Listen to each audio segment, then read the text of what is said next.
Hello, नमस्ते, सत श्री अकाल, सलाम। आज मैं आपके साथ अपना जो अपडेट है लाइफ के अंदर लाइक जो पिछले साल में सब कुछ हुआ तो वो मैं आपके साथ आज शेयर करूँगा। क्योंकि मुझे ऐसा लगा कि ये अनजस्टिस होगा। आपने बड़े सारे कमेंट्स करे और उसके अंदर बोला कि लाइक आप वीडियोस क्यों नहीं अपलोड कर रहे हो, आपका कोई कंटेंट नहीं आ रहा है, जो आप कंटेंट बना रहे थे आप कहाँ हो। तो उस वजह से मेरे को लगा कि ये ज़रूरी है लाइक आपके साथ शेयर करना कि जो भी मेरी लाइफ के अंदर चल रहा था वो मैं आपके साथ ऑथेंटिकली शेयर करूँगा। तो सबसे पहली चीज़ तो मेरे साथ जो भी हुई है वो ये हुई है कि लाइक पिछले साल जनवरी से लेके अराउंड मार्च या फिर अप्रैल तक मैं अपने थीसिस पे काम कर रहा था, जो मेरे मास्टर थीसिस थे, जिसको मैंने अराउंड अराउंड 6 से 8 महीने डिले करा। क्योंकि वहाँ पे मेरे को ये डर था कि थीसिस कैसे लिखूंगा। और उसका आपको कॉन्टेक्स्ट देने के लिए, थीसिस में होता क्या है कि जब आप कोई भी मास्टर्स यहाँ पे करते हो या बैचलर्स करते हो तो उसके अंदर आपको ना एक थीसिस रिसर्च करनी होती है।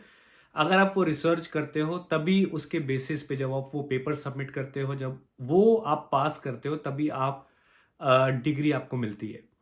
तो हुआ क्या कि मैंने 2 साल के अंदर, जब मैं 2019 के अंदर यहाँ पर आया, 2019 अक्टूबर से लेके 2021 के अक्टूबर तक ऐसे था कि कोरोना टाइम चल रहा था और मेरे पास घर पे बैठे हुए हैं, हर टाइम पे आप सब कुछ ऑनलाइन कर रहे हो। आप जर्मनी आए हो फ्रेंड्स बनाने के लिए, बाहर घूमने के लिए, या फिर आप एक्सप्लोर करने के लिए आए हो, और साथ में आपको बाहर लाइक जाओगे तो आपको अलग अलग लोग मिलेंगे, आपको सीखने को मिलेगा, कल्चरल जो आपका डिस्कोर्स होगा। वो सब कुछ नहीं हुआ। और 2 साल के अंदर मैंने सारे कोर्सेज अपने कंप्लीट कर लिए। और उसके बाद क्या हुआ, लाइक मेरे को 2 साल के बाद ऐसे लगना शुरू हो गया कि यार मैं इंडिया भी नहीं जा पा रहा हूँ, यहाँ पर बैठा हुआ हूँ तो क्या करूँ। तो उस टाइम पे मेरे को लाइक पूरा हेल्पलेस फील हुआ। और मेरे को इतना ज़्यादा डर लगना शुरू हो गया वो थीसिस लिखने के लिए कि मैंने बोला कि चलो पहले 6 महीने ब्रेक लेते हैं, उसके बाद थीसिस लिखेंगे। तो मैंने 6 महीने के अंदर 3 महीने राउंड फुल टाइम टाइप काम करा। उसके बाद फिर मैं इंडिया चला गया। तो इंडिया गया, पेरेंट्स से मिला, फ्रेंड्स से मिला, 3 हफ्ते वहाँ लगाए, फिर वापसी आया। और उसके बाद भी लाइक वो डर लग रहा है कि यार थीसिस कैसे कंप्लीट करूंगा, थीसिस कैसे कंप्लीट करूंगा। और ये बात है 2022 की। होता क्या है कि उस टाइम पे मैं जिस लड़की को डेट कर रहा होता हूँ, और जो मेरी गर्लफ्रेंड है, और हमने उसके बाद लाइक शादी भी करी, वो मैं इसके बाद बात करूंगा। तो उसके बाद लाइक डर लग रहा है कि लाइक क्या होगा अगर मैं ये थीसिस कंप्लीट नहीं करता हूँ। क्योंकि थीसिस के अंदर ऐसा होता है कि आपको 60 पेजेस लिखने होते हैं। और जो 60 पेजेस होते हैं वो तो अलग, उसके अलावा जो पीछे रिसर्च करनी होती है लाइक जो आपको साइंटिफिक रिसर्च करनी है, उसके लिए आपको इंटरव्यू पार्टनर ढूंढने हैं। तो वो सब कुछ कैसे होगा। तो 2-3 महीने लगातार बात करने के बाद लाइक रियलाइजेशन होती है कि यार ऐसा करते हैं कि प्रोफेसर को ना कांटेक्ट करते हैं, फिर देखते हैं क्या होता है। तो मैंने प्रोफेसर को कांटेक्ट किया, पहले प्रोफेसर को, उन्होंने तो मना कर दिया। उन्होंने बोला मेरे पास टाइम नहीं है। मैंने बोला चलो मैं इस सेमेस्टर को वेट कर लेता हूँ, अगले सेमेस्टर में। वो कहती है कि नहीं, अगले सेमेस्टर में भी मेरे पास टाइम नहीं है। तो फिर मैंने दूसरे प्रोफेसर को कांटेक्ट किया। तो लकीली उन्होंने बोला कि लाइक अच्छा इस दिन मीटिंग है तो आज हम बात करते हैं। तो उनसे मेरी बात वगैरह हुई और उन्होंने मेरे को बोला कि हाँ ठीक है, आपका टॉपिक अच्छा है तो उस पर मैं आपको सुपरवाइज कर सकती हूँ। तो उन्होंने बोला कि आपको अब सेकंड सुपरवाइजर ढूंढना है। तो ये जून जुलाई की बात है, जहां पर मैं लाइक सेमिनार्स अटेंड कर रहा हूँ और देख रहा हूँ कि लाइक कैसे मैं इस सबसे बड़े प्रोजेक्ट को, जो मेरी लाइफ का सबसे बड़ा प्रोजेक्ट है, उसको मैं कैसे सक्सेसफुली कंप्लीट करूं। तो इतना स्ट्रेस लाइक ऐसे लगता है कि लाइक घर पे बैठे हुए, क्योंकि जो राइटिंग होती है ना मास्टर थीसिस के अंदर, मेरे को एक चीज ये समझ आई है कि आप जब आप थीसिस लिख रहे हो ना तो वो सिर्फ थीसिस नहीं है, एक वो कमिटमेंट है। क्योंकि आप बोरिंग, आपको लगेगा लाइक कंप्यूटर के सामने बैठे हुए आप सिर्फ टाइप करे जा रहे हो और रिसर्च करे जा रहे हो, तो वो बड़ा बोरिंग लगता है। तो उसके अंदर आप कैसे फन ढूंढ सकते हो, आप उसको कैसे क्रिएटिव बना सकते हो ताकि आप उसको भी इंजॉय कर पाओ। तो ये मेरी सबसे बड़ी इसके अंदर लर्निंग थी। और फास्ट फॉरवर्ड 2-3 महीने के बाद जब मैंने रिसर्च अपनी लाइक कंप्लीट कर ली, सब कुछ कर लिया, हम इंडिया गए, इंडिया से वापसी आए। और मैंने इंडिया से आते सारी नवंबर के अंदर 2022 में थीसिस के लिए सबमिट कर दिया। क्योंकि सबमिट करने के बाद आपको 3 महीने मिलते हैं। तो शॉर्ट लॉन्ग स्टोरी शॉर्ट, 3 महीने मिले मेरे को, फरवरी तक टाइम था और 1 महीना आप एक्सटेंड कर सकते हो। तो मार्च तक तो मैं टोटली लाइक थीसिस के अंदर इतना इन्वॉल्व था कि कुछ और सोचने को मिल ही नहीं रहा था कि करा क्या जाए।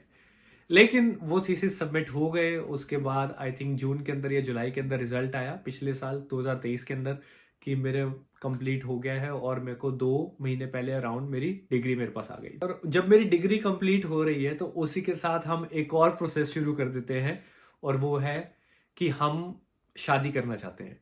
तो अना और मैं एक दूसरे को लाइक 2-2.5 साल से डेट कर रहे थे। तो उसके बाद हमने सोचा कि लाइक चलो, हमारा ये हिसाब होता है कि अगर हम लेट्स सपोज कुछ वर्क नहीं कर रहा हमारे बीच में, तो हम कोचिंग लेते हैं, हम कोच से बात करते हैं, लाइक अलग अलग कोच होते हैं तो उनसे बात वगैरह करते हैं, और फिर उसमें से जैसे आप थेरेपी कह सकते हो, लेकिन वो ऑफिशियल थेरेपी नहीं है, वो सिर्फ एक कोचिंग है कि आप किसी से बात करते हो। लाइक हम अलग अलग कल्चर से आ रहे हैं, तो हम कैसे, हमारी क्या प्रॉब्लम्स हो सकती हैं, या फिर हमारे क्या चैलेंजेस आएंगे, या फिर हमारे लिए ऐसे कौन से चैलेंजेस हैं जिसको ओवरकम करके हम एक इंटीमेट रिलेशनशिप बना सकते हैं। तो उसी के साथ आई थिंक दिसंबर की बात है 2022 की, जब मैंने थीसिस के लिए सबमिट किया, उसके अगले ही महीने के बाद ही हमने अपने शादी का प्रोसेस शुरू कर दिया। और वो शादी का प्रोसेस ऐसे था, क्योंकि जर्मनी के अंदर अगर आप शादी करना चाहते हो, आप इंडिया से हो, आपका पार्टनर यूरोपियन है, तो बड़ी दिक्कत आती है, बड़ी सारा ब्यूरोक्रेसी है, आपको डॉक्यूमेंट चाहिए, ये चाहिए, वो चाहिए, पुलिस वेरिफिकेशन।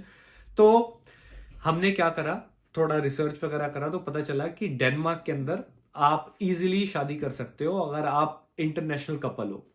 तो हमने दिसंबर के अंदर 2022 के अंदर अपना प्रोसेस शुरू कर दिया, और 2-3 महीने लगे। उसके अंदर आपको अपनी फोटोज भेजनी होती हैं, सब कुछ भेजना होता है। तो वो करने के बाद ये भी 2-3 महीने के अंदर हमारी कंफर्मेशन आ गई कि we can get married in Denmark. तो 17 मार्च को थीसिस कंप्लीट करे, थीसिस सबमिट करे, और 12 मई को हमारी शादी की डेट है, क्योंकि अना उस टाइम पे बार्सिलोना गई हुई थी अपनी इंटर्नशिप करने के लिए। तो वो वहां से वापसी आई, मैं भी बार्सिलोना गया, उसके साथ 2 वीक्स हमने वहां पे वेकेशन स्पेंड करे। उसके बाद फिर मैं वापसी आया।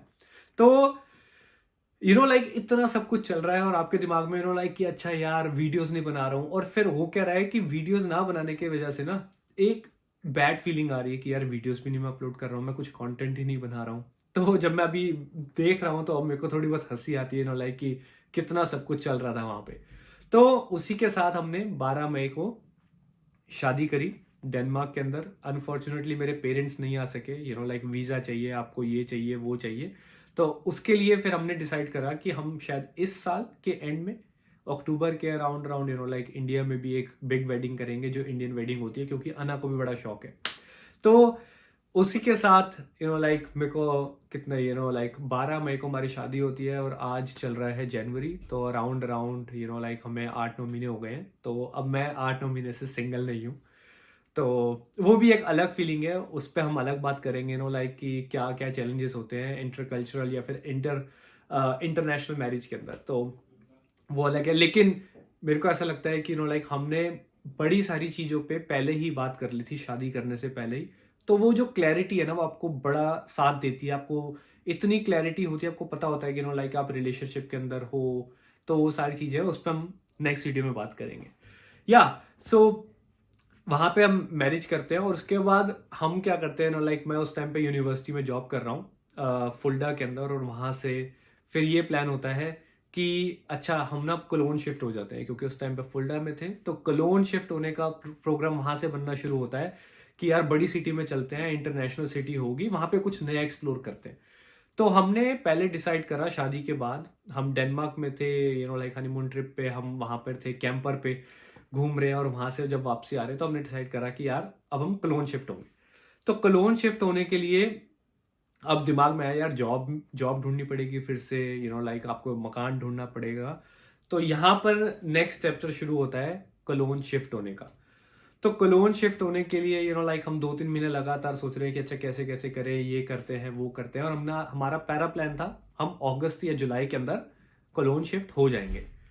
और हुआ क्या कि लाइक हमारा इतना बैक टू बैक इतना सब कुछ था, और हमें इतना ज्यादा लग रहा था कि लाइक कि हम कोई हमें ब्रेक ही नहीं मिल रहा है। तो उस वजह से हमें इतना ज्यादा लाइक मेंटल प्रेशर आना शुरू हो गया कि लाइक हम इसके बाद ये करेंगे, इसके बाद ये करेंगे, इसके बाद ये करेंगे। तो उस वजह से हमारा जो जुलाई का प्लान था उसको हमने डिले करके सितंबर पे किया और बोला कि लाइक हम सितंबर के अंदर कलोन शिफ्ट होंगे। तो अभी अगर जब मैं वीडियो बना रहा हूँ तो मैं कलोन में बैठा हूँ और हम कलोन शिफ्ट हो चुके हैं। और उसके बाद जुलाई से लेके अगस्त सितंबर सितंबर यहाँ पे शिफ्ट होते हैं। और यहाँ पर जैसे शिफ्ट होते हैं यहाँ पर ना बड़े सारे लोग कहते हैं कलोन के अंदर आपको मकान नहीं मिलता है इजीली। और मेरा एक फ्रेंड है, उससे हम बात वगैरह कर रहे हैं, तो हम यहाँ पर आए भी एक दिन घर ढूंढने के लिए।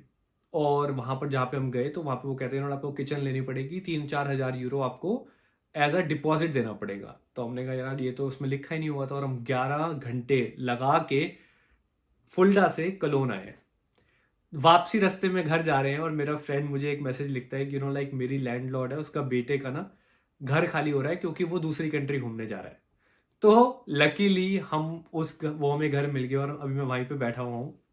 लेकिन ये स्पेशल मीटर मतलब है सबलेट, कि आपको 4 से 6 महीने के लिए टाइम मिला हुआ है, आप नया कोई और अपार्टमेंट देख सकते हो, तब तक आप यहाँ पे रह सकते हो। और थैंकफुली थैंक्स टू गॉड, और जो लैंडलॉर्ड है वो बड़ी फ्रेंडली है और उसको पता है कि कितना मुश्किल है यहाँ पे मकान ढूंढना। लेकिन हमारे लिए मुश्किल नहीं है क्योंकि हमारा वो माइंड सेट है, मिलेगा मिलेगा मिलेगा। और वो हमारे लाइक कहती है कि अच्छा आप इस महीने भी रह सकते हो, इसके अगले महीने भी रह सकते हो, उसके अगले महीने भी रह सकते हो। तो उस वजह से लाइक हम कोलोन शिफ्ट हो जाते हैं 3 महीने के लिए। मैं फिर इंडिया जाता हूँ और उसके बाद वहाँ से आके फिर हम 1 महीना अमेरिका लगा के आते हैं क्योंकि अना के पापा को मिलना था। तो वहाँ से वापसी आते हैं और उसके अंदर लाइक इतना सब कुछ होने की वजह से मेरे माइंड को बिल्कुल भी रेस्ट नहीं मिला। और ऐसा हो गया एक टाइम पे आके लाइक मेरा कुछ भी करने का मन नहीं कर रहा, कुछ भी मन नहीं कर रहा। लाइक कोई भी चीज में से फुलफिलमेंट नहीं आ रही।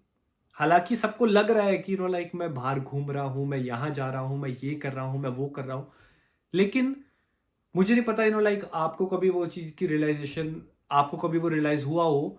लेकिन मेरे को ये चीज रियलाइज हुई कि यार मैं इतना सब कुछ कर रहा हूं, उसके बाद भी कोई फुलफिलमेंट नहीं है, कोई मोटिवेशन नहीं है। लाइक ऐसा लग रहा है कि जिंदगी के अंदर ना सिर्फ एक लिस्ट मिली हुई है काम करने की और टिक मार्क मैं करी जा रहा हूं बस उसको, और कुछ नहीं कर रहा हूं। और जीना कहाँ है वो पता ही नहीं है क्या नहीं है। तो हम नवंबर के अंदर अमेरिका से वापसी आते हैं। उसके बाद लाइक मेरे को थोड़ा सा टाइम मिलता है, मैं सोचता हूँ। और एक क्वेश्चन बड़ा मेरे को जो मतलब 2023 के अंदर मेरे को जिस क्वेश्चन ने लाइक जिस पे मैंने बड़ा चिंतन किया वो था कि what is the purpose of my life, why I am doing what I am doing.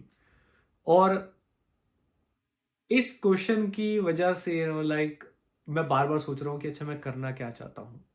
अच्छा यार इसका पर्पस क्या है कि लाइक करने का। उसमें मैं बुक्स पढ़ रहा हूँ, ओशो को सुन रहा हूँ, या फिर और दूसरे कोर्सेज कर रहा हूँ, और लोगों को सुन रहा हूँ, उनसे बात कर रहा हूँ। और कभी कभी ऐसा लग रहा है लाइक इतना सब कुछ करने के बाद भी वो बिलोंगिंगनेस नहीं आ रही, वो फीलिंग नहीं आ रही जिसकी वजह से लाइक फुलफिलमेंट हो लाइफ के अंदर।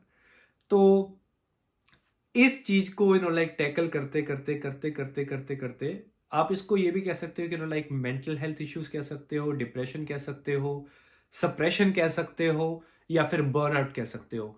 आप कोई भी इसको वर्ड दे सकते हो। लेकिन मेरे को ये चीज की रियलाइजेशन हो गई कि ये जो सब कुछ हो रहा है ना, जब मैं इसको वापसी देखता हूं तो कोई ना कोई रीजन के लिए हो रहा है। और इस चीज पे मेरा फेथ है कि फ्यूचर लुक्स ब्राइट।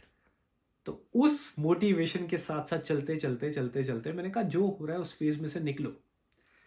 और आज ऐसा दिन है, पिछले हफ्ते से लेके अभी तक लाइक अब मेरी वापसी, मेरे को ऐसा लग रहा है कि लाइक मेरी एनर्जी वापसी आ गई है, कि मैं उस एनर्जी में हूं जिस एनर्जी, जो एनर्जी को मैं चाहता था लाइफ में। लाइक कि हाँ मोटिवेशन है, इंस्पिरेशन है, ये करना है वो करना है। लेकिन ये मेरे को लर्निंग मिली है कि स्ट्रक्चरली करना है। ऐसा नहीं है कि लाइक आप फटाफट बस करी जा रहे हो करी जा रहे हो करी जा रहे हो, आप पॉज नहीं ले रहे हो। और उस वजह से लाइक मेरे को ऐसा लग रहा था कि मैं पॉज क्यों नहीं ले पा रहा हूं। और उसके अंदर मेरे को जब मैंने जर्नल किया उसके अंदर देखा मैं लाइफ जो है ना वो डेस्पिरेशन में जी रहा हूँ। बंदा डेस्परेट होता है ना, एक चीज करनी है, फिर दूसरी करनी है, फिर तीसरी करनी है, तो उस वजह से फुलफिलमेंट नहीं आती। जब वो मेरे को रियलाइज हुआ और उसके बाद फिर मैंने पॉज लिया, ब्रेक लिया और सब कुछ लेट गो कर दिया। लाइक अपने आप को, जो वो ब्लेम फीलिंग होती है ना कि आप वीडियोस नहीं बना रहे हो, जो आप करना चाहते हो वो नहीं कर रहे हो, सब कुछ लेट गो करके एक्सेप्ट किया जो अभी है, और जो है वो वही है, उसके अलावा और कुछ भी नहीं है। और फिर मैंने एक और प्रैक्टिस शुरू करी जर्नलिंग की, ग्रेटफुल जर्नलिंग। तो उसके अंदर मैंने लाइक लिखना शुरू करा कि थैंकफुल मैं किस किस चीज़ के लिए हूँ, और उसकी वजह से लाइक अब मेरी एनर्जी जो है वापसी आई। और ये थे मेरे लाइक मेंटल चैलेंजेस, जो लाइक साइकोलॉजिकल लेवल पे, जिस वजह से मेरे को ऐसा लग रहा था लाइक मैं क्यों कुछ नहीं कर पा रहा हूँ। तो अब एक ऐसा टाइम आ गया है कि व्हाट इज़ नेक्स्ट, अब मैं क्या करूँगा। और उसका आंसर ये है कि जैसे मैं पहले कंटेंट बना रहा था फॉरेन लैंग्वेजेस के ऊपर लेके, अब मैं नया कंटेंट बनाऊंगा, फॉरेन लैंग्वेजेस भी कवर करेंगे उसके अंदर हम लाइफ इन जर्मनी भी कवर करेंगे, जो हम ट्रैवलिंग करते हैं उसको भी कवर करेंगे, और साथ में अलग अलग जो टॉपिक्स मेरे दिमाग में आएंगे, जो मेरे को लगता है कि मैं उनको शेयर करना चाहता हूं, वो मैं आपके साथ शेयर करूंगा। और अगर आपके लिए, आपके दिमाग में कोई आइडियाज हैं तो आप वो कमेंट में बता सकते हो, मैं उस पर भी कोशिश करूंगा लाइक नया कंटेंट बनाने की। तो ये है नेक्स्ट यूट्यूब की जर्नी के अंदर, ये था मेरा लाइफ अपडेट जो लास्ट 1-1.5 साल के अंदर, 2 साल के अंदर हुआ, और उसके बाद मैंने आपके साथ शेयर कर ही दिया है सब कुछ। तो आई थिंक मैंने इतना ऑथेंटिकली कभी सोशल मीडिया लाइक यूट्यूब पे अपनी कोई वीडियो में नहीं बताया है, जो मैं आज खुल के बोला हूँ। और मुझे अच्छा लग रहा है कि लाइक मैं ऑथेंटिकली बोल पा रहा हूँ जो मैं बोलना चाहता हूँ। तो वो मेरे को एक पीस ऑफ माइंड देता है, और फिर दिमाग में कुछ नहीं रहता, जो है वो मैं आपके साथ शेयर कर देता हूँ। तो इसी के साथ मिलेंगे नेक्स्ट वीडियो के अंदर। Thanks for listening, all the best. आप भी अपने लाइफ के अंदर पर्सनल ग्रो करो, और जहां पर लगे ना कि आज गिव अप करना है, वहां पे एक बार फिर सोचो कि कुछ नहीं होता यार, ये टाइम है, ये भी निकल जाएगा, उसके बाद नया टाइम आएगा। ठीक है, तो मिलते हैं नेक्स्ट वीडियो के अंदर।